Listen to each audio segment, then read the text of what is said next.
Hola class, how we doing? Welcome to week 5. And speaking of week 5,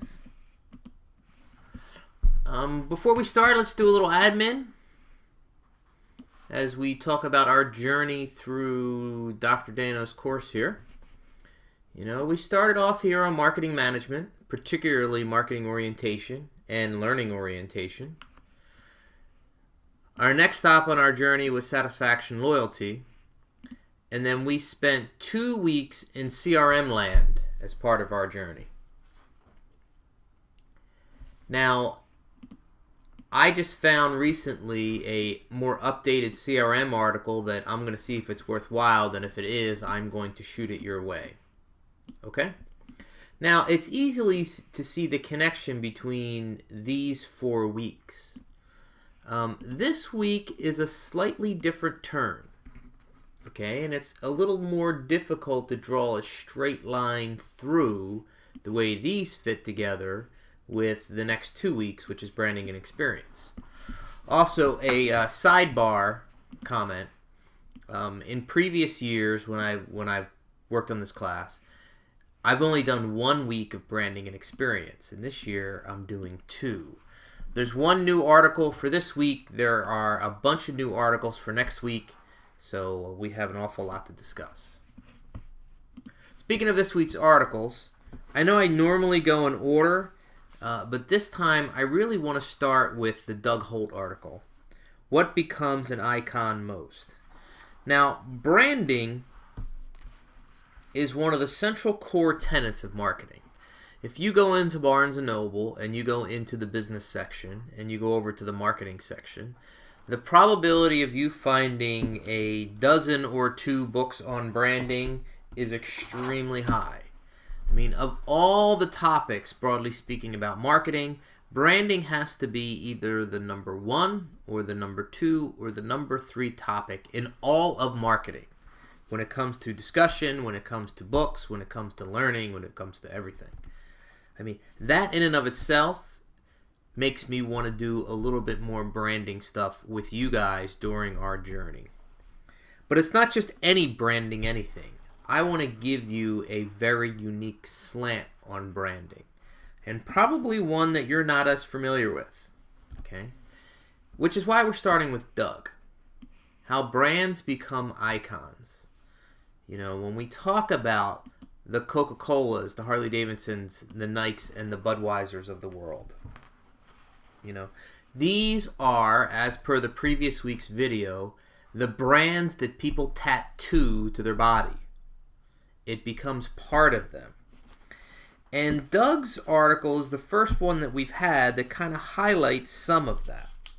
We see on the first page here, there's an awful lot of symbolism between the consumer and the brand. Okay? I really like how, broadly speaking, this article steps away from some of the traditional branding mantra, meaning the brand manager and the corporation is in control of the brand and therefore brand meaning.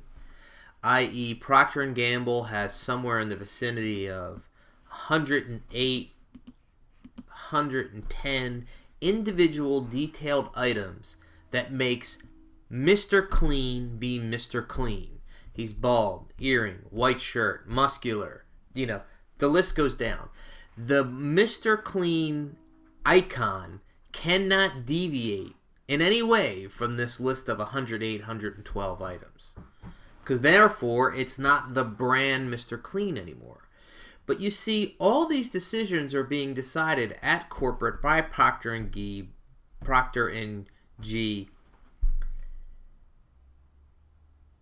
by the brand manager.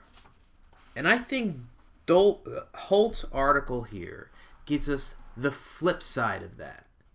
That it's actually culture and the consumers who are significantly more influential on making a brand an icon than a corporation is.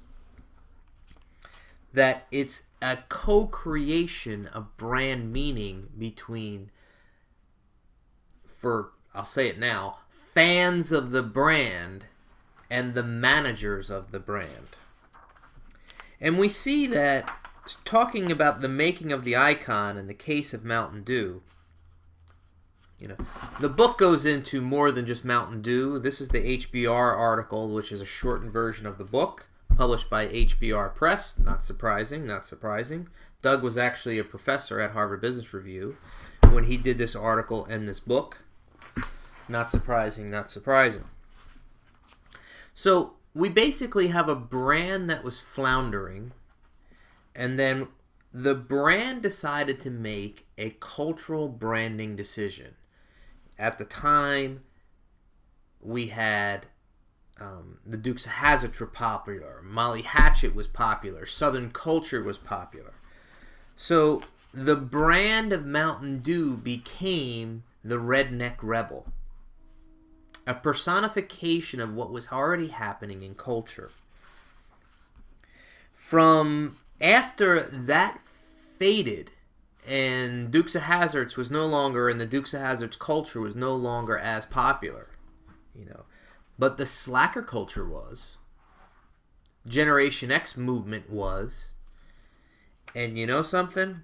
For a good 10 years, Mountain Dew rode that, and I'm on page, hold on, let me hit pause for 1 second.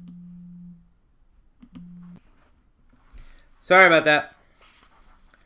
I'm on page 47, the top right half paragraph, about 1, 2, 3 lines from the top. ESPN immediately picked up on the slacker ethos. Ethos means worldview. So Mountain Dew adopted this worldview to become what their brand stood for. And you guys remember those campaigns. It wasn't that long ago. They were awesome. So if we go to the back half of the article on page 48, how to build an icon. Number 1, target the national contradictions. Look to see what conversations are going out there. What's the dominant thread of what's going on? And do the opposite. Create myths that lead culture. It's a very good one. Speak with a rebel voice. I'm gonna get this one I really have to hammer, but I'm gonna get back to in a second. Draw on political authority to build the myth. In other words, see who's popular culture icons, and draw on your own cultural knowledge. I want to go back to this rebel voice one, and if you give me a second, and please understand, this is one, and Apple's profiled in the book. Apple, we've been talking about all semester. But Steve Jobs loved that rebel voice. He really loved going against the grain of what was going on to get that diehard fan base to, it's called in-group ethos, really. So, I'm on YouTube. You can see the URL up here, but let's just play this for a second, and then tell me what you think. Here's to the crazy ones, the misfits, the rebels, the troublemakers, the round pegs in the square holes, the ones who see things differently. They're not fond of rules, and they have no respect for the status quo. You can quote them, disagree with them, glorify or vilify them. About the only thing you can't do is ignore them, because they change things. They push the human race forward. While some may see them as the crazy ones, we see genius. Because the people who are crazy enough to think they can change the world are the ones who do.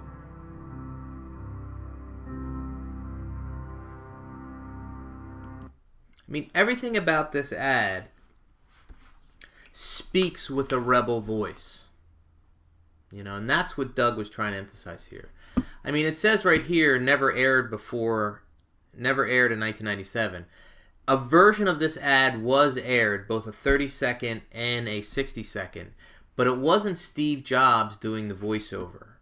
Originally, Steve Jobs did the voiceover, but then they hired Richard Dreyfuss because they really thought that if Steve Jobs was the one doing the voiceover, it was just a little too self-serving.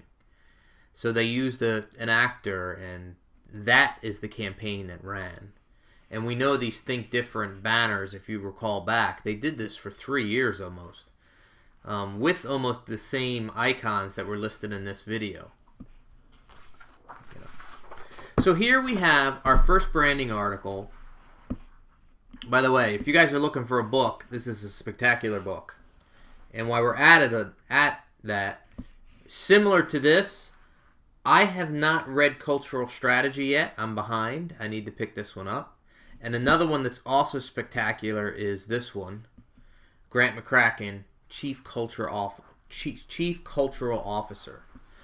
And all three of these books have that same worldview of the brand is not just something from the brand manager. Okay? So let's go to next, the Scout and McAlexander Harley Davidson article. Now this one's a little older. Scout and McAlexander are two academics. This is Doug's an academic too, by the way. Very much in the worldview of what Doug, was coming from with his Harley Davidson article. The reason why I wanted to give you this article is I wanted to introduce you to the concept of subcultures of consumption. The idea of a subculture has been around for a very long time, but the fact that a subculture can exist around a market device, around a consumption device, such as Volkswagen or Nike or Apple, and this article, Harley Davidson. So these researchers examined this in full length. There's this article, which was a preview to a much more in-depth journal article, and then both Scout and McAlexander wrote at least 3 other different journal articles on this subcultures of consumption topic. If this is something that excites you, let me know. I can get you more. On page 2, what they found were consumer-initiated innovation, new product development. Very big deal. Mass marketing of a particular subculture mystique. Extraordinary brand identification, which is one of the main things I wanted to show you guys. And the fact that this could transcend national boundaries because it's about a particular subculture that's focused on one particular thing, such as Harley Davidson. They go into the sampling findings. From the consumer-initiated R&D, basically Harley Davidson could easily go to the crowd, their fans, to see what they're doing with the brand, how they're modifying the bikes, how they're dressing themselves, and then just create officially licensed or something products from Harley Davidson. The Harley Davidson does these massive rallies. They do one in Sturgis, they do one in Daytona, they do one up in New Hampshire. There's a number of 4 or 5 or 6 or 7, like thousands and thousands and thousands of bikers. Sturgis in South Dakota is like 100,000 bikers. Daytona is like 50 to 80,000 bikers. It takes over the town for a week. You see nothing but motorcycles. That's all you see. There's no room for cars. So they can consistently go to the crowd to see where the edge is and then create products based on that. Mass marketing the mystique, they can see what the subculture is, how they're living the brand, and then use that as marketing materials to find new fans. The extraordinary brand identification, I'm sorry these pages are not numbered, but the extraordinary brand identification headers at the bottom of the page. And then if you flip to the next page, the first paragraph at the top, I love how this paragraph ends. There are just 2 types of Harley riders. Those who, if Harley Davidsons were no longer available, would just stop riding altogether. And those who are devoted to motorcycles first, who happen to like Harleys. Meaning, the fan identification is so strong, it's so part of their identity, that if Harley Davidson ceased to exist, they would stop riding motorcycles altogether because they cannot put themselves, there's too much brand incongruity, cognitive dissonance, to put themselves on another brand. A bike. I mean, think about your favorite football team. If your favorite football team ceased to exist, would you stop watching football? That's what we're talking about here. You know, if a certain computer brand ceased to exist, would you stop using a computer? That's what we're talking about here. That's how strong the fan identification is. And then finally, we have crossing cultural boundaries, which is relatively self-explanatory. Next, welcome to the experience economy. We have Pine and Gilmore. These are consultants. They like to write in Harvard Business Review. They have big consultant practices. We know Pine very well from our mass customization and our one-to-one stuff. The mass customization consulting stuff, I guess, wasn't taking off all that well. So I see this experience economy as a link out of the one-to-one literature. I think this is like the next deviation over from that. I love on page 98 at the bottom, this table, how it makes the distinctions, and also the chart at the top, between commodities, goods, services, and experiences. The marketing literature spent a great deal of time in the services era, and the goods era too. You could say the goods era really, pre-World War II, post-World War II, up to the early 80s, was dominant. And then services, you'd say early 80s up to the early 90s, late 90s really. And then experiences, which is really where we are now. And this goes back to our earlier discussions when we were talking about satisfaction and loyalty, where if you have so much competition, and our main goal is to retain existing customers, we need to delight them. It needs to be more than satisfaction. It needs to be something that goes towards extreme brand loyalty. Well, you get extreme brand loyalty through, to go from Doug's article to this article, through identity. The path to extreme brand loyalty, the end result is strong identity, i.e. the tattoo test. Well, how do you get to the tattoo test? It's experience. Why do people love Disney? Because they went to Disney and they had that experience. Why do people love Harley? They were on a bike, they went to a rally, and they had that experience. Experience, please forgive me for saying it this way, is the gateway drug to brand identity. I don't think I could say it any more simply than that. The only other thing I want to say about this article, besides that I'm a really big fan of experience, on page 102, the 4 realms of experience, I can't tell you how many times I've read this article, and I didn't see your questions yet. This still, to this day, does not make any sense to me whatsoever. Passive versus active participation. You passively watch a football game. You actively ride your Harley Davidson into a rally.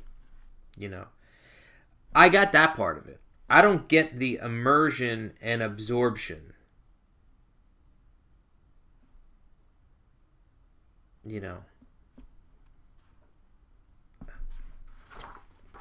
I don't get it.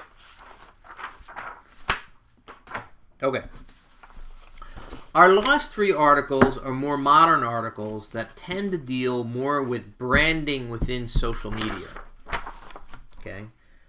So we have our traditional branding theory that I wanted to get to you, and now we're trying to see if we can get some of this branding discussion within our social media aspect. So our first one here is our branding in the digital age. This article's not bad. It's pretty good.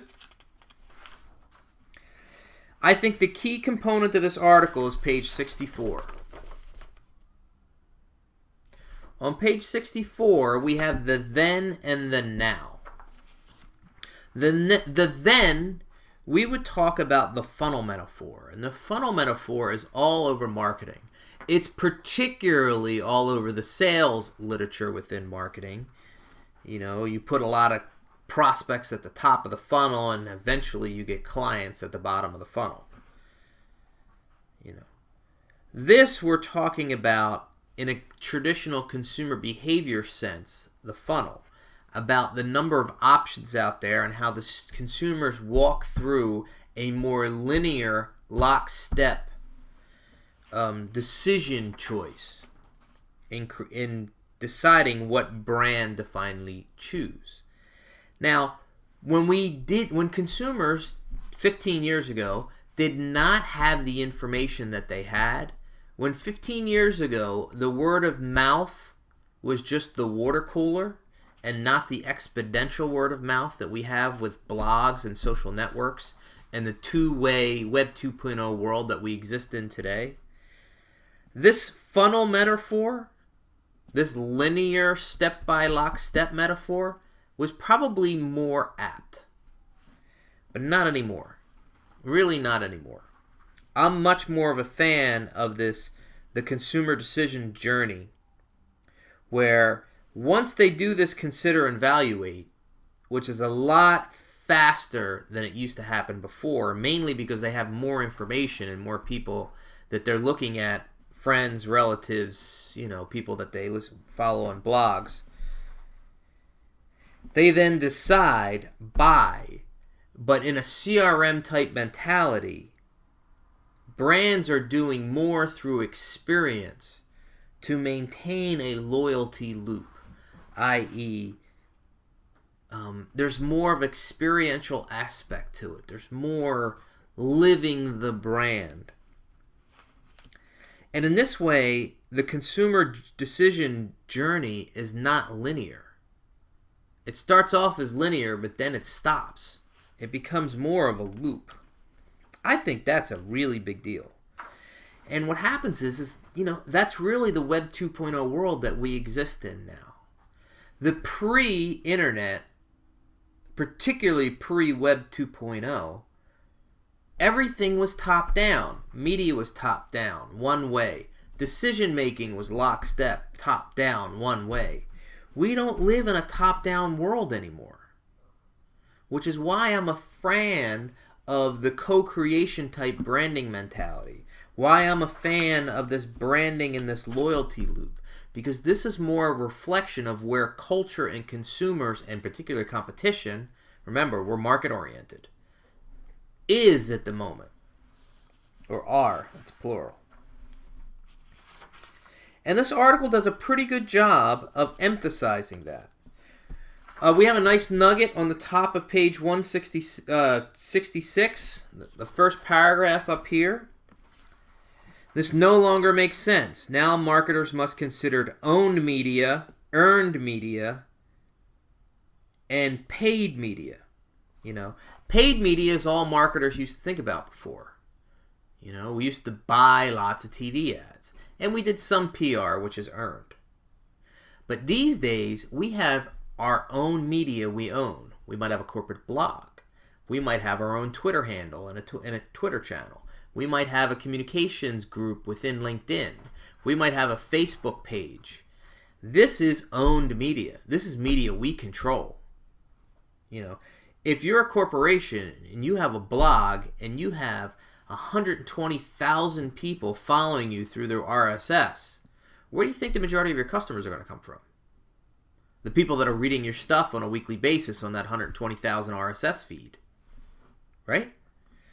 Earned media, before I used to think about from a PR perspective in a one-way top-down world, was you sending releases to the New York Times and Time Magazine and Business Week and Fortune, Forbes and the Wall Street Journal, and every so often something would hit. But these days, we have the blogosphere out there, and people talk about us all the time, and talk about your brands all the time, and create fan pages about your brands all the time. So that's earned media. You know, something to think about. Anything else interesting in here? Finally, on the last page, on page 69, starting the journey, I'm in that top paragraph. I'm looking at the last 5 lines of that paragraph. In the more successful initiatives we've seen, the CMO has championed the pilot before the executive leadership team. The best results come from a bottom-up pilot is paralleled by a top-down CMO initiative to address cross-functional infrastructure organizational challenges. That's an awful lot there. I think even the authors here still have a hard time letting go of the past. You know, where the top-down CMO seems to be taking more of an emphasis here than the bottom-up. And I think it should be more of a direct balance. But I do like this. I do like the aspect that they're talking about organizational challenges, because this is cross-functional. We're learning. We're oriented externally towards the market. Stuff that we've been talking about this semester.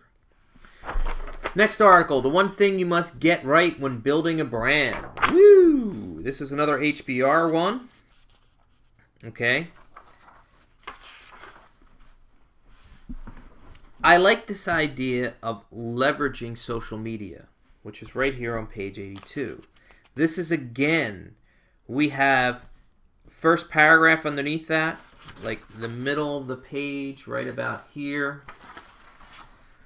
This represents a profound shift. Historically, marketing research was product rather than customer-centric. Marketers asked questions about attitudes and behaviors relevant to their brands. Now we have a situation that it's more cultural, and we're listening more to the consumers talk about their brands and how it's part of their life and how they create meaning around the brand and what the brand means to them. Like this. There's also some pretty interesting examples here. One from P&G that talks about, you know, if you think you're going to create a brand and push that message out to the consumer these days, you can get pushback, because it's the consumers who really have the final authority in what the brand means. So you have to understand that.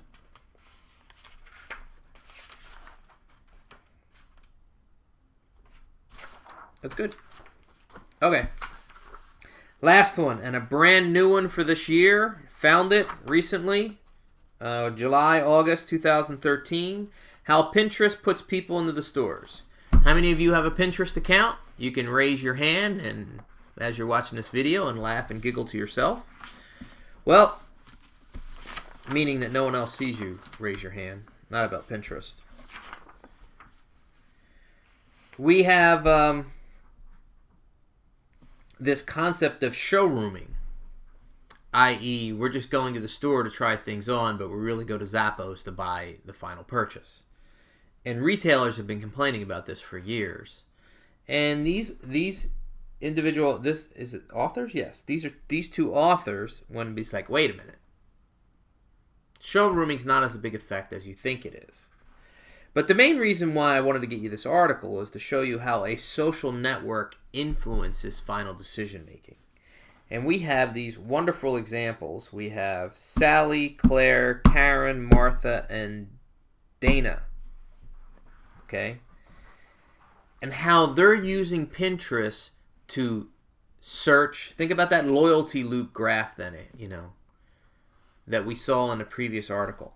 They're using Pinterest as their social network of choice to basically make their shopping list. It's a digital representation of their shopping list. Sometimes it's something they search for and then pin. Sometimes they find it just by following one of their good friends. But it sure looks like, in more than, if we look at the end, page 2 of this, 9% of the people within 24 hours makes a purchase. I mean, that's pretty amazing. That's very powerful. That if you think about, say there's a million pins that particular day, how many people will actually make a purchase that day? But even more interesting is 32%, almost a third of all pins, people purchase within a week. That's unbelievable. If you combine those two groups and you think about, 42% of transactions to your website can happen through Pinterest by someone pinning something, this isn't a Facebook like where it's actually harder to quantify what a like is worth. The activity of pinning is significantly more powerful. I mean, Pinterest drives more traffic. Pinterest is a bigger traffic cop than Facebook and Twitter combined.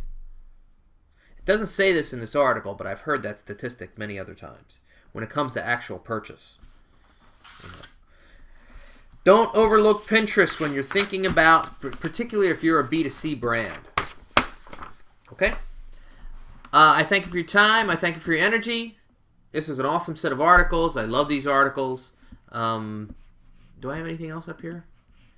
Oh, I have other stuff that I need to talk about privacy, but I'll do that in the questions video. Okay? Thanks.